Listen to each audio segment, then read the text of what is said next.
क्या मुद्दा है, किस चीज़ के लिए धरना किया जा रहा है, सीधन से बातचीत करेंगे। और आखिरकार जो मुस्लिम समाज यहाँ पहुँचा है, क्या वो इस धरने के ज़रिए अपनी बात रखना चाहता है। आपसे ही बात की शुरुआत करेंगे। वक्फ हमारा अधिकार है, वक्फ बिल को अभी वापस किया जाए, क्या है पूरा मुद्दा? जी सर, हम आए हैं जंतर मंतर पर आए हैं, लोकतंत्र तरीके से संविधान ने जो हमें राइट्स दिए हैं अपने अधिकार के लिए विरोध प्रदर्शन करने आए हैं। वक्फ अमेंडमेंट बिल जो सरकार लेकर आ रही है, ये उसने आज डेट थी उसकी पेश करने की, मैं तो सुबह से यहाँ हूँ, शायद पेश कर दिया होगा ये नहीं, ये तो नहीं पता। हम उसके विरोध प्रदर्शन में आए हैं। हम सरकार से कहना चाह रहे हैं कि अगर आपको लगता है इसमें वक्फ बोर्ड में कोई गड़बड़ी या घोटाला जैसा सरकार कह रही है, इस तरीके की कोई बात है, तो जो मुस्लिम पर्सनल लॉ बोर्ड है, जमात उलमा हिंद हैं, उन सब के साथ मिल बैठकर बात करें और इसका जो है वो हल वहाँ तलाश करें। लेकिन सरकार ये कह रही है कि जो बिल हम लेकर आना चाह रहे हैं या संशोधन करना चाह रहे हैं वक्फ बिल में, ये तो आपके फ़ायदे की चीज़ है। मान ले एक बात बताइए, कैसे फ़ायदा होगा? मान लीजिए मेरी चीज़ है, मैंने अपने धर्म के लिए कोई चीज़ दान कर दी, तो वो तो धर्म की हो गई ना। धर्म, हमारे धर्म की उससे एजुकेशन होती है।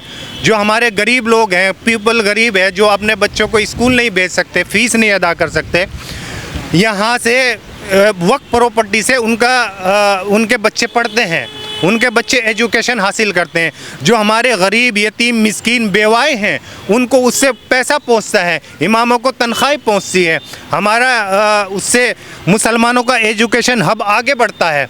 तो सरकार कह रही है, सरकार आप देख लीजिए, आप दिल्ली के अंदर 123 प्रॉपर्टीज़ ऐसी हैं जिसमें सरकार कह रही है कि ये हमारी है और वक्फ बोर्ड कह रहा है कि हमारी है। अब सरकार उनको अपने अंडर करना चाहती है। अब मान लीजिए सरकार, ये पार्लियामेंट के सामने वाली मस्जिद है जिसमें मौलाना मुहिबुल्लाह नदवी है, जो पार्लियामेंट के सांसद हैं, उस पर सरकार कह रही है कि हमारी मस्जिद है, और हम कह रहे हैं, वक्फ बोर्ड वाले कह रहे हैं कि हमारी मस्जिद है। और इसमें जो मेन चीज़ है, सरकार कह रही है कि इसकी जांच जो होगी वो एक कलेक्ट्रेट दोबारा होगी, कलेक्ट्रेट जांच करेगा। आप मान लीजिए ये मेरी चीज़ है और कलेक्ट्रेट ने इसके जांच के, आपने इस पर अपना हक जमा दिया, कलेक्ट्रेट ने जांच के आदेश दे दिए, तो जब तक जांच होगी 2 साल 10 साल, जब तक मैं प्रूफ कर पाऊंगा कि ये मेरी चीज़ है, मैं दिखा पाऊंगा कागज़, जब तक तो वो चीज़ सील हो जाएगी ना, बंद हो जाएगी ना, हम कोर्ट में जाते फिरेंगे ना उस चीज़ के लिए। तो हम नहीं चाहते कि इस तरह की कोई चीज़ हो।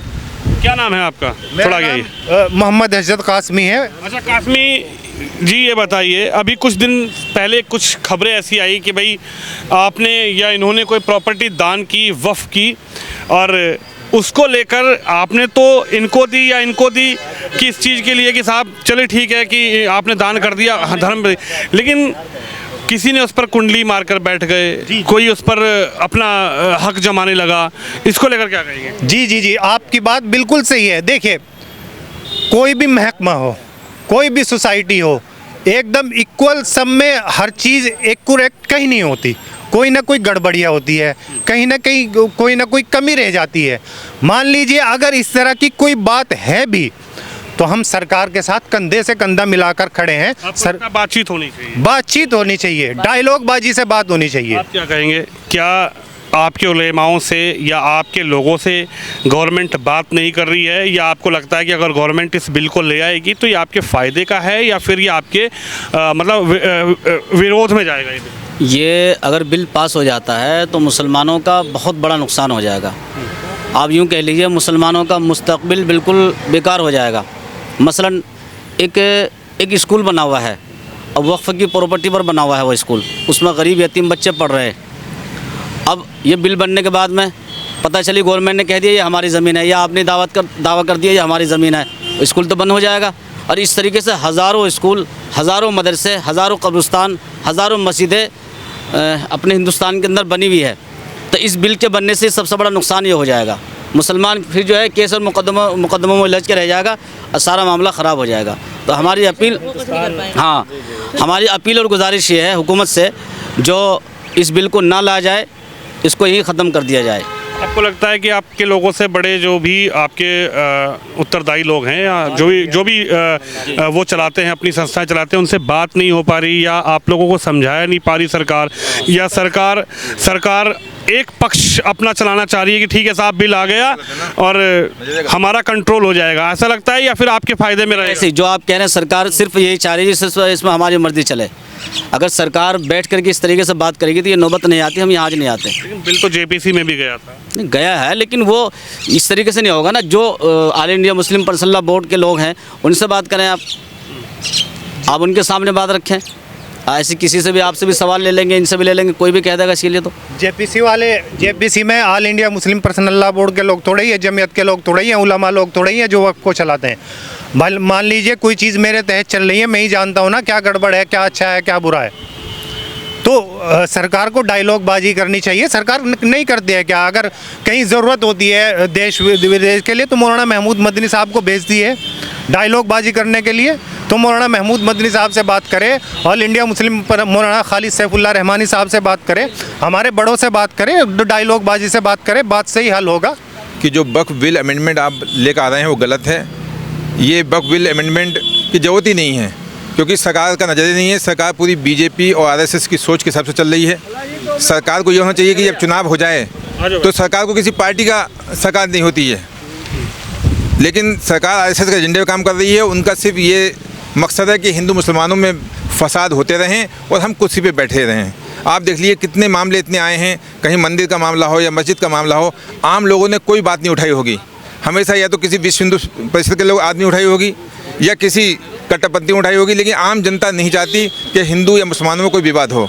हम यही चाहते हैं, आज जनता मंतर पे आए हैं अपनी आवाज़ पहुँचाने के लिए सरकार को कि वक्फ अमेंडमेंट में कोई संशोधन नहीं होना चाहिए। ये वक्फ अमेंडमेंट गलत है। आपको लगता है कि आपको समझा नहीं पा रही गवर्नमेंट? जैसे कि किसान बिल आया, किसान बिल के विरोध में लगातार धरने हुए, लगातार कई महीनों तक धरना प्रदर्शन रहा, उसमें भी ये कहा गया कि भाई सरकार बिल तो अच्छा लेकर आना चाहती थी लेकिन समझा नहीं पाई, फिर सरकार को बिल वापस भी लेना पड़ा। आपको समझा नहीं पा रही या फिर आपको लगता है कि नहीं ये सच में ही इस बिल में ऐसी गड़बड़ी है कि भाई जो वक्फ की प्रॉपर्टी है वो गवर्नमेंट पे उसका ज़्यादा होल्ड हो जाएगा? देखिए, समझाने की कोशिश सरकार कर भी नहीं रही और वो करेगी भी नहीं। उसकी वजह ये कि भारतीय संविधान में व्यवस्था है, किसी भी धर्म का व्यक्ति हो भारतीय संविधान के अंतर्गत वो वाद दायर करके अपना हक जता सकता है। लेकिन मैं कहता हूँ 140 करोड़ भारतीय हैं, 20 करोड़ मुस्लिम हैं। आपका टारगेट हमेशा मुसलमानों के लिए क्यों रहता है? मुसलमानों के लिए टारगेट मत लेकर आइए, क्योंकि आज देश की जनता परेशान हो चुकी है। हिंदू मुझे लगता है कि मुस्लिम को टारगेट किया जा रहा है गवर्नमेंट। इस बिल का मकसद भी मुस्लिमों को टारगेट करना है। जहाँ पर मस्जिदें हैं, जहाँ मदरसे हैं, वो इस बिल के माध्यम से विवाद पैदा करेंगे। सालों साल राम मंदिर की तरह विवाद पैदा होता रहेगा, लोगों की भावनाएं आहत होती रहेंगी और उससे देश का नुकसान होगा। आपका वक्फ बोर्ड है, ऐसा सनातन बोर्ड की भी मांग की जा रही है कि भाई हिंदू चाह रहा है कि सनातन बोर्ड बने, इस पर क्या कहेंगे? सनातन बोर्ड बनाना चाहिए और हिंदू वर्ग के लोग अपनी ज़मीनों को वहाँ दान करें, जो कि जैसे वक्फ बोर्ड है, यहाँ पर मुसलमानों ने ज़मीन दान की हैं, जो जितनी प्रॉपर्टी हैं। अब हो क्या रहा है कि दिल्ली में या बम्बई में आज वक्फ बोर्ड की संपत्तियों की कीमत बहुत बढ़ गई है। कहते हैं बम्बई में तो अंबानी का घर भी वक्फ बोर्ड की संपत्ति में है, तो अब ये चाहते हैं कि उन जमीन पर हम कब्जा कर लें। तो ऐसे कैसे मुमकिन? रशीदी कह रहे हैं कि हमने उस पर भी मुकदमा ठोका हुआ है, नहीं हाई कोर्ट में। वही मैं तो कह रहा हूँ, उन्होंने मुकदमा ठोका है तो कोर्ट में कोई भी ठोक सकता है, लेकिन किसी भी बिल का नजरिया हिंदू मुस्लिम नहीं होना चाहिए। अगर इस बिल में कोई कमी है तो धार्मिक चश्मे से नहीं देखना, धार्मिक चश्मे से नहीं देखना चाहिए बिल्कुल भी। ये गलत। आप क्या कहेंगे, क्या धार्मिक चश्मे से देखा जा रहा है या ठीक है साहब आपके पक्ष में बिल आ रहा है सरकार जो कह रही है? नहीं, देखिए हम तो ये कहेंगे ये बिल हमारे पक्ष में है ही नहीं। ये टारगेट किया जा रहा है मुसलमानों को, सिर्फ मुसलमानों को नुकसान और तबाही बर्बादी के अलावा इस बिल से कुछ नहीं मिलने वाला। बस हमारी अपील गुजारिश ये है जो इस बिल को यहीं खारिज कर दिया जाए और जिस तरीके से पहले से चलता रहा इसी तरीके से चलना चाहिए। चलिए तमाम जी जो कमी जो कमियां कोताहियां हैं, अगर सरकार को लगता है, अगर उनके पास एप्लीकेशन इस तरह की गई हैं, मेरे सुनने में आया है, अभी बता रहे थे यहाँ न्यूज़ पे कि हज़ारों एप्लीकेशन हैं, हामिया जो हैं, अगर उसमें है तो कोई हम तैयार हैं। सरकार हमसे संपर्क करे, हम तैयार हैं बिल्कुल बैठ के डायलॉग बाजी से बात करने के लिए। तो सरकार के साथ कंधे से कंधा मिलाकर मुसलमान पहले भी चला है, आगे भी चलेगा और चलता रहेगा। तो खुद खामियां बना रही है। अभी आपने देखा होगा जेपीसी में बिल भेज दिया, जितने भी उसके कमेटी के मेंबर थे, खासकर जो समाजवादी के थे या कांग्रेस के थे, तो आपने जेपीसी ने उनकी कोई रिपोर्ट को नहीं माना, उसके जो अध्यक्ष हैं उन्होंने अपनी मनमानी तरीके से आपको रिपोर्ट लगता है कि विपक्ष, आप इस बिल के जो संशोधन में आप लोग विरोध कर रहे हैं, विपक्ष का सहयोग मिल रहा है या विपक्ष ने भी अपने पैर पीछे खींच लिए, क्योंकि गवर्नमेंट केंद्र में भी है और मुसलमानों के साथ कोई नहीं है। मैं आपको बताऊं, अगर वो होते मुसलमानों के लिए तो आज से पहले भी बात कर सकते थे इस मामले में, या तो यही दरमियान में। अभी तो प्रेजेंट में तो ये है ना, ये गलत बोल रहे हैं, ये गलत बयानी कर रहे हैं। अभी 2024 में जब ये बिल आया था तो ये जेपीसी में क्यों गया, इनको पता ही नहीं है। ये मुसलमान जो नायडू के एमपी हैं और नीतीश के एमपी हैं, उन्होंने इसके खिलाफ वोटिंग करी थी, इसीलिए तो पास नहीं हो पाया ये। और हम आगे भी कहना चाहते हैं, खासकर विपक्ष का सपोर्ट मिल रहा है। हाँ नहीं, और अब लेना चाहते हैं, अब देखना चाहते हैं नीतीश को। अब इलेक्शन है बिहार में, ये हमारे मौलाना बिहार से आते हैं, वहाँ बहुत बड़ी पकड़ रखते हैं। और नायडू जी से भी कहना चाहते हैं कि हमारे साथ रहें, कंधे से कंधा मिलाकर इस गंगा जमुना तहजीब को लेकर चले, नहीं तो आने वाले इलेक्शन में आपको मुसलमानों की तरफ से कुछ नहीं मिलेगा। आप हमारे साथ नहीं खड़े होंगे तो कल हम आपके साथ नहीं खड़े होंगे। के अंदर किया था, जमीयत ने जो प्रोग्राम किया था उसमें भी उनके जो है मंत्री आए हुए थे, तो हमें विपक्ष का जो है पूरा सपोर्ट हासिल है। जहाँ तक बात रही, देखिए बिल को पास करने की नहीं करने की, इस सरकार का नज़रिया ऐसा बन चुका है जो कुर्बानी देगा सुनी जाती है। आपने देखा होगा किसानों ने कितना बड़ा आंदोलन किया, कितने लोग शहीद हुए उनके। अगर सरकार इस पे उतरती है तो हम जो है किसानों से 2 गुना 3 गुना ज़्यादा कुर्बानी देंगे, लेकिन हम इस बिल को मंजूर होने नहीं देंगे। ये तो एक हमारा छोटा सा था एहतजाज, हम भारत के हर कोने में एहतजाज करेंगे। दिल्ली में हुआ, इससे पहले अभी पटना में हुआ, कोलकाता में हुआ, हम हर संस्था के बैनर तले करेंगे और पूरे हिंदू मुस्लिम समाज को लेकर करेंगे। हम ये साबित करके रहेंगे कि ये जो है हिटलर शाही यहाँ नहीं चलेगी, बल्कि जो यहाँ की खूबसूरती है हमारे भारत की जमहूरियत, वो चीज़ बाकी रहेगी। क्योंकि अगर यहाँ में रहने वाले लोगों को आज़ादी नहीं दी जाएगी तो फिर यहाँ में जो हमारे बुज़ुर्गों ने कुर्बानी दी है, किस लिए दी थी? इस ज़मीन का कोई ऐसा हिस्सा नहीं है जहाँ हमारे बुज़ुर्गों का खून ना बहा हो, तो क्यों दी थी? चांदनी चौक हो या कोलकाता के जो है, आप देख लीजिए फ्रीडम ऑफ इंडिया उठा के देख लीजिए।